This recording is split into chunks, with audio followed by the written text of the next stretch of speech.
الله نور السماوات والأرض مثل نوره كمشكاة فيها المصباح في زجاجة الزجاجة كأنها كوكب دري يوقد من شجرة مباركة زيتونة نحمده ونصلي على رسوله الكريم اما بعد فاعوذ بالله من الشيطان الرجيم بسم الله الرحمن الرحيم رب اشرح لي صدري ويسر لي امري واحلل عقدة من لساني يفقهوا قولي۔ ہماری آج کی گفتگو کا موضوع ہے مذاق اڑانا۔ قرآن پاک میں اللہ سبحانہ وتعالیٰ کا ارشاد ہے، یا ایہا الذین آمنوا لا یسخر قوم من قوم عسى ان یکونوا خیرا منہم ولا نساء من نساء عسى ان یکن خیرا منہن ولا تلمزوا انفسکم ولا تنابزوا بالالقاب بئس الاسم الفسوق بعد الایمان ومن لم یتب فَأُولَئِكَ هُمُ الظَّالِمُونَ۔ سورۃ الحجرات کی آیت نمبر 11 آپ کے سامنے پڑھی گئی ہے۔ اس کا ترجمہ ہے، اے ایمان والو، مرد دوسرے مردوں کا مذاق نہ اڑائیں، ممکن ہے کہ یہ ان سے بہتر ہوں، اور نہ عورتیں عورتوں کا مذاق اڑائیں، ممکن ہے کہ وہ ان سے بہتر ہوں، اور آپس میں ایک دوسرے کو عیب نہ لگاؤ، اور نہ کسی کو برے لقب دو۔ ایمان کے بعد فسق میں نام پیدا کرنا بہت برا ہے، اور جو توبہ نہ کریں وہی ظالم لوگ ہیں۔ اس آیت کے ابتدا میں اہل ایمان کو مردوں اور عورتوں دونوں کو الگ الگ تاکیداً کہا جا رہا ہے کہ کوئی کسی کا مذاق نہ اڑائے۔ مذاق اڑانا انتہائی بد اخلاقی کی بات ہے۔ عموماً انسان دوسرے کا مذاق اس وقت اڑاتا ہے جب وہ اپنے آپ کو دوسرے سے بہتر سمجھتا ہے۔ اسی لیے اللہ تعالیٰ فرماتے ہیں، ہو سکتا ہے جن کا تم مذاق اڑا رہے ہو وہ تم سے بہتر ہوں، مذاق اڑانے والوں سے زیادہ اچھے ہوں۔ اس لیے مذاق اڑانے والوں کو کوئی حق نہیں کہ وہ دوسروں کو حقیر سمجھے۔ اور یہاں پر جو لفظ استعمال ہوا ہے لا یسخر، تو یسخر کا لفظ جو ہے یہ سین خے رے سے ہے۔ اس مذاق اڑانے میں یا اس لفظ کے معنی میں حقارت اور ذلت کا پہلو پایا جاتا ہے، یعنی کسی کو حقیر یا کمتر سمجھ کر اس کا مذاق اڑانا۔ ظاہر ہے کہ جس شخص کو آپ عزت دیتے ہیں، جس کی آپ کے دل میں اہمیت ہوتی ہے، آپ کبھی بھی اس کا مذاق نہیں اڑاتے۔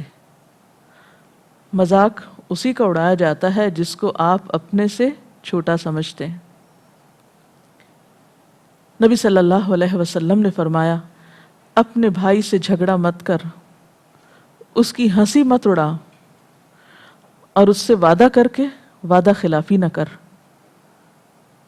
اگر ہم ان تعلیمات پر عمل کریں تو ہمارے باہم معاملات اور باہمی تعلقات کس قدر خوشگوار ہو جائیں۔ مذاق اڑانا ویسے بھی برا ہے، لیکن کچھ چیزوں کا مذاق اڑانا تو انسان کو ہلاکت کے گڑھوں میں پھینک دیتا ہے۔ مثلاً اپنے دین کا مذاق اڑانا یا دینی شاعر کا مذاق اڑانا، یہ کسی مومن کا کام نہیں ہو سکتا کہ وہ اللہ تعالیٰ کی کسی بات کا مذاق اڑائے یا اس کے رسول صلی اللہ علیہ وسلم کی تعلیم یا کسی سنت کا مذاق اڑائے۔ یہ بات اس لیے کی جا رہی ہے کہ افسوس یہ کہ مسلمان آج کل اتنے تنزل کا شکار ہو چکے ہیں کہ بسا اوقات اپنے ہی دین کا مذاق اڑانے لگتے ہیں۔ تو ایسا کرنا سراسر نقصان دہ ہے۔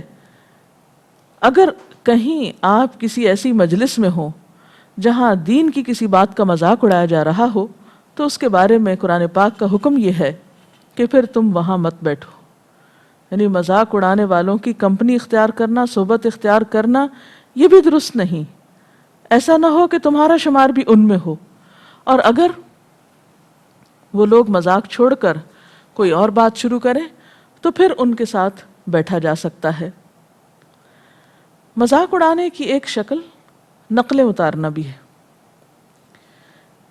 کسی شخص کے لباس کی نقل اتارنا، اس کی گفتگو کی نقل اتارنا اور اس طرح مذاق اڑانا، یہ بھی درست نہیں. حضرت عائشہ رضی اللہ تعالی عنہا فرماتی ہیں کہ آپ صلی اللہ علیہ وسلم نے فرمایا، میں پسند نہیں کرتا کہ میں کسی کی نقل اتاروں خواہ مجھے اتنا اور اتنا معاوضہ مل جائے. یعنی بھاری رقم بھی کوئی دے اور اس کے عوض مجھے کسی کا مذاق اڑانے کے لیے کہے تو میں کبھی نہ اڑاؤں، کبھی کسی کی نقل نہ اتاروں. کیوں؟ اس لیے کہ کوئی بھی شخص اپنی نقل اتروانا پسند نہیں کرتا. جس کے اندر بھی کچھ غیرت ہو وہ شخص یہ پسند نہیں کرتا کہ اس کی کوئی نقل اتارے. تو اگر ہم اپنے لیے ایک بات پسند نہیں کرتے تو دوسروں کے لیے کیسے پسند کرتے ہیں؟ مومن ہونے کا معیار تو یہ ہے کہ انسان اپنے بھائی کے لیے وہی پسند کرے جو وہ اپنے لیے کرتا ہے. آپ صلی اللہ علیہ وسلم نے فرمایا، خدا کی قسم وہ شخص مومن نہیں ہو سکتا کہ جب تک وہ دوسرے کے لیے وہی پسند نہ کرے جو وہ اپنے لیے کرتا ہے. اسی طرح کسی کی دل آزاری اور کسی کی تکلیف پہ خوش ہونا یہ بھی درست نہیں. یعنی مثلاً ایک شخص رو رہا ہے یا گر گیا یا اس کو چوٹ آ گئی تو اس پہ ہنسنا یہ بھی ناپسندیدہ ہے. نبی صلی اللہ علیہ وسلم نے تو یہی تعلیم دی ہے کہ مسلمان وہ ہے جس کی زبان اور ہاتھ سے دوسرے مسلمان محفوظ رہیں.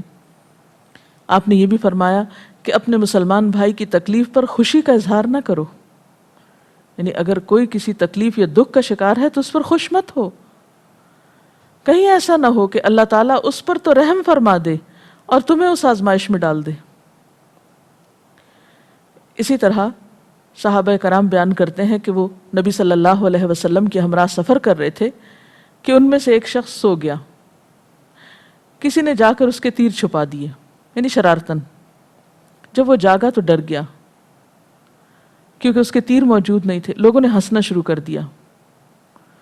نبی صلی اللہ علیہ وسلم نے ان کے ہنسنے کی وجہ دریافت کی تو انہوں نے بتایا کہ اس کے تیر چھپائے گئے ہیں، جس پر یہ شخص گھبرا اٹھا اور اس کی گھبراہٹ پر اب باقی ہنس رہے ہیں. تو آپ صلی اللہ علیہ وسلم نے فرمایا، کسی مسلمان کے لیے یہ بات جائز ہی نہیں، درست ہی نہیں کہ وہ دوسرے مسلمان کو خوف زدہ کرے، یعنی اس کو پریشان کرے. اور عام طور پر ہم ایسے ہی حرکتیں کر کے انجوائے کرتے ہیں.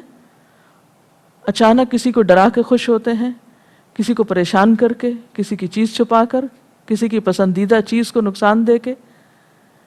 یہ چیزیں دین اسلام میں مطلوب نہیں، بد اخلاقی کا حصہ ہیں. اسی طرح عام طور پر معاشرے کے اندر کچھ اور شکلیں بھی رائج ہیں دوسروں کا مذاق اڑانے کی. مثلاً بعض اوقات لوگ بیٹھ کر مجلسوں میں دوسروں کی چال وغیرہ کا مذاق اڑاتے ہیں. فلاں ایسے چلتا ہے. کوئی مجلس میں آ جائے تو دور سے آتے ہوئے اسے دیکھ کے مذاق اڑانا شروع کر دیتے ہیں اور آپس میں طے کر لیتے ہیں کہ چلو آج مل کے اس کا ریکارڈ لگاتے ہیں. اور پھر آپس میں ایک دوسرے سے کنکھیوں میں بات کرتے ہیں، کبھی ہنسی مذاق کرتے ہیں. دوسرے کو سمجھ نہیں آتی کہ ہنسنے کی وجہ کیا ہے، لیکن بلا وجہ اس کو ایک مشغلہ بنا لیا جاتا ہے. پھر اسی طرح بعض اوقات پارٹیز وغیرہ میں بعض شخصیات کا مذاق اڑایا جاتا ہے. افسوس کی حد تو یہ کہ بعض اوقات سکولز کے اندر فیئر ویل پارٹیز میں یا کالجز کے اندر اپنے ٹیچرز تک کا مذاق اڑایا جاتا ہے. کیا ہم پسند کریں گے کہ ہم اپنے والدین کا مذاق اڑائیں؟ کوئی بھی عقل مند شخص اپنے والدین کا مذاق نہیں اڑا سکتا. اور ہمارے دین میں تو استاد کو والدین کا درجہ دیا گیا ہے. خواہ وہ پارٹی ہو، خواہ وہ کوئی بھی موقع ہو، کسی بھی شکل میں اپنے استادوں کا مذاق اڑانا موجودہ یا سابقہ کسی بھی صورت میں جائز نہیں اور درست نہیں. پھر اسی طرح بعض اوقات معذور لوگوں کا مذاق اڑایا جاتا ہے. جو صحیح چل نہیں سکتے یا بول نہیں سکتے. مثلا بولنے میں کوئی ہکلاتا ہے تو لوگ اس پہ ہنسنا شروع کر دیتے ہیں. کوئی چلنے میں اگر لنگڑاتا ہے تو اس پہ ہنسنا شروع کر دیتے ہیں. کوئی صحیح دیکھ نہیں سکتا تو اس پہ ہنستے ہیں. کسی کے منہ سے کوئی لفظ غلط نکل گیا اس پہ ہنسنا شروع کر دیتے ہیں. کوئی پھسل کے گر گیا اس پہ ہنسنا شروع کر دیتے ہیں. یعنی کس قدر افسوسناک بات ہے, انسانیت سے گری ہوئی حرکتیں ہیں کہ ہمیں ہنسی بھی سوجی تو کس بات پر, دوسرے کی تکلیف پر. اگر ہم اپنے آپ کو وہاں پر رکھ کر دیکھیں تو کبھی اپنے لیے پسند نہ کریں کہ ہم گرے اور چوٹ کھائیں اور ہم پر کوئی ہنسے. معلوم نہیں کہ ہم دوسروں پہ ہنسنا کیسے گوارا کر لیتے ہیں. اسی طرح بعض اوقات بچیوں کا رشتہ دیکھا جاتا ہے, دیکھنے کے لیے جاتے ہیں, واپس آ کر ان کے ناک کا, نقشے کا, چال کا, مختلف چیزوں کا بیٹھ کے مذاق اڑایا جاتا ہے, ہنسا جاتا ہے. سب خاندان کے لوگ اکٹھے ہوتے ہیں, فلاں ایسی ہے, فلاں ایسی ہے.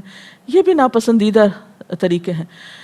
بعض اوقات تو ایسی رسمیں بھی موجود ہیں کہ مثلاً لڑکی کے ہاں اگر بارات آئی ہے تو بارات میں آنے والے مہمانوں کا مذاق اڑایا جانے لگا, کبھی ساس کا, کبھی نند کا, کبھی کسی کا. مختلف ایسے گانے وغیرہ بنے ہوئے ہیں اور وہ گا گا کر باہم ہنسا جاتا ہے اور آنے والوں کی بے عزتی کی جاتی ہے. اور یہی چیزیں پھر دلوں میں تکدر اور دلوں میں کدورت کا سبب بنتی ہیں جو بعد میں تعلقات کی خرابی کی بنیاد بن جاتی ہیں.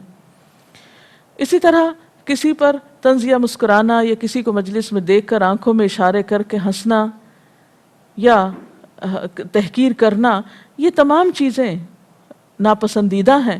ایسی حرکتیں کسی مسلمان کو زیب نہیں دیتی کہ وہ کسی کے لباس یا چال یا گفتگو کی خود نقل اتارے یا خود اس پہ ہنسے, اس کا مذاق اڑائے یا کسی اور کو متوجہ کرے, اور خصوصاً کسی کے نقص یا عیب کی طرح. حضرت ابو ہریرہ سے روایت ہے, آپ صلی اللہ علیہ وسلم نے فرمایا, ایک آدمی اپنے منہ سے ایک بات نکالتا ہے اور اس سے اس کے سوا اس کی کوئی غرض نہیں ہوتی کہ وہ لوگوں کو ہنسا دے. یعنی وہ محض لوگوں کو خوش کرنے کے لیے اپنے منہ سے ایک بات نکالتا ہے, اور اس بات کی شامت سے وہ اس قدر پست گڑھے میں گرتا ہے جس کی گہرائی اس فاصلے سے بھی زیادہ ہے جو زمین اور آسمان کے درمیان ہے. یعنی بعض اوقات انسان صرف ہنسانے کے لیے غلط بات کرتا ہے اور اس کا اتنا شدید نقصان اٹھاتا ہے. اور حقیقت یہ ہے کہ زبان کی وجہ سے کسی انسان کا گرنا اور پھسلنا زیادہ تکلیف دہ ہے اس گرنے سے جو پاؤں کے پھسلنے کی وجہ سے ہو. یہ مشکات کی روایت ہے, آپ صلی اللہ علیہ وسلم نے بہت شدت کے ساتھ اس حدیث کے ذریعے لوگوں کو دوسروں کا مذاق اڑانے سے یا کسی دوسرے کی ہنسی اڑانے سے منع کیا گیا ہے.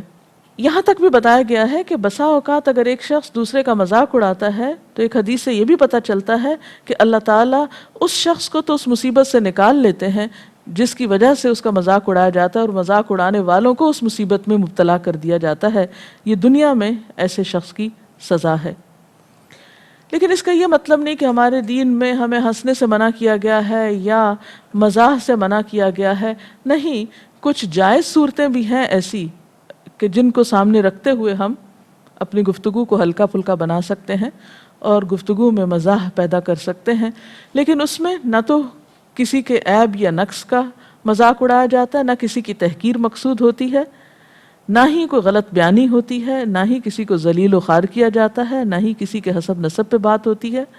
صرف گفتگو کے اندر ہی ایسے انداز ہوتے ہیں جس سے بات ہلکی پھلکی بھی ہو جاتی ہے اور اس کے ساتھ ہی مجلس میں ایک شگفتگی بھی پیدا ہو جاتی ہے, کیونکہ دین صرف اس چیز کا نام نہیں کہ انسان ہر وقت سنجیدہ ہی رہے. تو اللہ تعالیٰ سے دعا ہے کہ وہ ہمیں دین کی بہترین سمجھ بوجھ عطا کرے تاکہ ہم ان تمام غلطیوں سے اور خرابیوں سے بچ سکیں جو ہمارے لیے دین اور دنیا اور آخرت میں رسوائی اور مصیبت کا باعث ہوں. اب اگر آپ کے ذہن میں کوئی سوال ہو تو آپ وہ کر سکتے ہیں. مذاق اور مزاح میں کیا فرق ہے؟ مذاق میں تو عموماً کسی دوسرے کی کسی کمزوری کی طرف توجہ دلا کے ہنسا جاتا ہے یا دوسروں کو ہنسایا جاتا ہے, لیکن مزاح میں کسی کو ذلیل نہیں کیا جاتا. ہاں, عمدہ طریقے سے مجلس کے اندر شگفتگی پیدا کی جاتی ہے. اس میں نہ تو جھوٹ کا عنصر شامل ہوتا ہے اور نہ ہی کسی کی بے عزتی کا عنصر شامل. میرا سوال یہ ہے کہ مزاح کے بارے میں نبی صلی اللہ علیہ وسلم کا طرز عمل کیا تھا؟ نبی صلی اللہ علیہ وسلم کی گفتگو میں شگفتگی اور مزاح پایا جاتا تھا، لیکن کبھی بھی اس میں حق بات کے سوا کچھ اور نہیں کہا گیا۔ مثلاً ایک حدیث میں آتا ہے کہ لوگوں نے آپ سے عرض کیا، اے اللہ کے رسول صلی اللہ علیہ وسلم، آپ ہمارے ساتھ خوش طبعی اور مزاح فرماتے ہیں، تو کیا یہ درست ہے؟ تو آپ نے فرمایا، میں سچ بات کے سوا کچھ نہیں کہتا۔ اسی طرح آپ نے ایک اور موقع پر فرمایا، خرابی اور نامرادی ہے اس شخص کے لیے جو جھوٹی بات اس لیے کرتا ہے تاکہ لوگوں کو ہنسائے۔ خرابی ہے اس کے لیے، خرابی ہے اس کے لیے۔ اسی طرح ہم دیکھتے ہیں کہ آپ صلی اللہ علیہ وسلم کی عملی زندگی میں مزاح کی کچھ مثالیں ملتی ہیں، سب کا ذکر اس وقت نہیں کیا جا سکتا، لیکن ایک دو آپ کی خدمت میں حاضر ہیں۔ ایک دن حضرت ام ایمن، جنہوں نے آپ صلی اللہ علیہ وسلم کو آپ کی والدہ کی وفات کے بعد تربیت کی تھی اور ابوا سے واپس لائی تھی مکہ، آپ صلی اللہ علیہ وسلم ان کی بہت عزت کیا کرتے تھے، تو وہ ایک دفعہ آپ کے پاس حاضر ہوئیں اور ایک اونٹ کی درخواست کی۔ نبی صلی اللہ علیہ وسلم نے فرمایا، امی آپ اونٹ کا کیا کریں گی؟ تو انہوں نے عرض کیا کہ آج کل ہمارے پاس سواری کے لیے کوئی جانور نہیں ہے، کہیں جانا ہو تو بہت دقت پیش آتی ہے۔ تو نبی صلی اللہ علیہ وسلم نے مسکراتے ہوئے فرمایا، اچھا تو میں اونٹ کا بچہ پیش کر دیتا ہوں۔ تو حضرت ام ایمن نے عرض کیا، میرے ماں باپ آپ پہ قربان ہوں، میں اونٹ کے بچے کو کیا کروں گی؟ مجھے تو سواری کے لیے اونٹ کی ضرورت ہے۔ تو آپ نے بہت محبت سے فرمایا، میں تو اونٹ کا بچہ ہی دوں گا۔ تو حضرت ام ایمن نے عرض کیا، حضور اونٹ کا بچہ میرے کس کام آئے گا؟ تو آپ نے پھر فرمایا، امی آپ کو تو اونٹ کا بچہ ہی ملے گا، میں اس پر آپ کو سوار کروں گا۔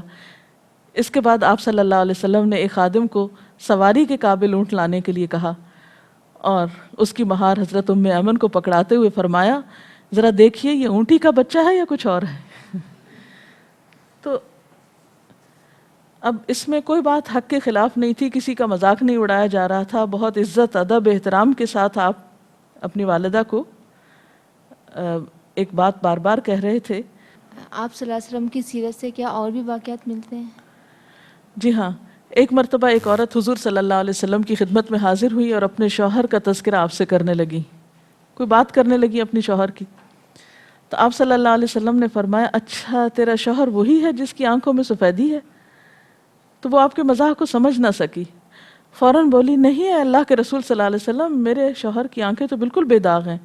تو آپ نے فرمایا کہ ہر شخص کی آنکھ میں سیاہ حصے کے علاوہ سفید حصہ بھی ہوتا ہے۔ تو اب اس میں بھی کسی کا کوئی مذاق اڑانا نہیں تھا، کسی عیب کی طرف توجہ دلانا نہیں تھا۔ لوگ دین کے بارے میں بڑے سیریس ایٹیٹیوڈ رکھتے ہیں، سمجھتے ہیں کہ جو لوگ دین کی طرف آتے ہیں وہ ہنستے مذاق یا مسکراتے نہیں ہیں، تو کیا رسول اللہ صلی اللہ علیہ وسلم بھی اسی طرح سے تھے؟ صحابہ کرام کہتے ہیں کہ ہم نے رسول اللہ صلی اللہ علیہ وسلم سے بڑھ کر کسی کو بھی مسکراتا ہوا نہیں دیکھا، یعنی آپ سب سے زیادہ مسکرانے والے تھے۔ اور حدیث پاک میں یہ بھی آتا ہے کہ تبسمک فی وجہ اخی کا صدقہ، تمہارا اپنے بھائی کو دیکھ کے مسکرانا بھی صدقہ ہے، یعنی مسکرانے کے بارے میں خاص طور پر تلقین کی گئی اور اس کو صدقہ بتایا گیا ہے کہ آپ کسی کو اور کچھ نہیں دے سکتے، خوبصورت مسکراہٹ تو دے سکتے ہیں، اور اگر اس میں بھی کوئی بخل کرے تو پھر وہ دیندار کیسے ہو سکتا ہے؟ آپ نے دوران اسپیچ یہ بات کہی کہ کسی کو ذو معنی انداز سے دیکھنا بھی جو ہے ایک ناپسندیدہ عمل ہے، لیکن اگر کسی کو ذو معنی انداز سے اصلاح کے لیے دیکھنا کہ وہ اپنا اسٹائل یا اپنا وے آف ٹاکنگ ہے یا جو بھی ہے وہ درست کر لے، کیا یہ بھی ناپسندیدہ چیز مطلب عمل میں آتا ہے؟ اگر آپ کسی ایسے مقام پر ہیں جیسے والدین میں سے ہیں یا استاد ہیں، پھر تو درست ہے، یعنی ایک استاد کو حق ہے کہ اپنے شاگردوں کو اس انداز میں دیکھے کہ وہ اس کے دیکھنے سے اپنی اصلاح کر لیں، یا والدین کو حق ہے کہ وہ مختلف انداز سے بچوں کی تربیت کریں، لیکن ہر انسان کو یہ حق نہیں کہ دوسرے انسان پر ایسی نظر ڈالے جس سے وہ گھبرا اٹھے اور پریشان ہو اور اس کو سمجھ بھی نہ آئے کہ یہ دیکھا کیوں جا رہا ہے اس طرح مجھ سے۔ اگر کسی کی عجیب عادت یا فعل پر غیر اختیاری طور پہ ہنسی آ جائے تو کیا کرنا چاہیے؟ اس ہنسی کو کنٹرول کرنا چاہیے اور اس شخص سے معافی مانگ لینی چاہیے۔ امام بخاری کے بارے میں آتا ہے کہ وہ کسی شخص سے حدیث کی روایت کے لیے گئے اور وہ نابینا تھے، تو ان کے انداز پر امام بخاری مسکرا پڑے۔ اب امام بخاری کو یہ فکر ہوئی کہ یہ شخص مجھے نہیں دیکھ پایا اور میں اس پہ مسکرایا ہوں، تو انہوں نے ان کو ذکر کر کے کہ آپ کی اس بات پر اس طرح میں مسکرایا ہوں، میں آپ سے معافی چاہتا ہوں، اور ان سے معافی مانگی۔ تو بعض اوقات انسان کسی کے پیٹھ پیچھے یا ادھر ادھر کوئی ایسی چیز کر جاتا ہے تو یہ انسانی حقوق کی خلاف ورزی میں شمار ہوتا ہے، یعنی آپ کو کوئی حق نہیں کہ آپ کسی کے ساتھ ایسا معاملہ کریں، لیکن بعض اوقات بے اختیار ہو کر ہنسی آ ہی جاتی ہے، مسکراہٹ آ جاتی ہے، تو ایسے میں انسان اپنی کوتاہی کا پھر اعتراف کرنے میں دیر نہ لگائے۔ اس کے ساتھ ہی آج کے ہمارے سوالات کا وقت اور پروگرام کا وقت ختم ہوتا ہے، اجازت چاہتے ہیں، والسلام علیکم ورحمۃ اللہ وبرکاتہ۔ اللہ اکبر اللہ اکبر لا الہ الا اللہ واللہ اکبر اللہ اکبر وللہ الحمد۔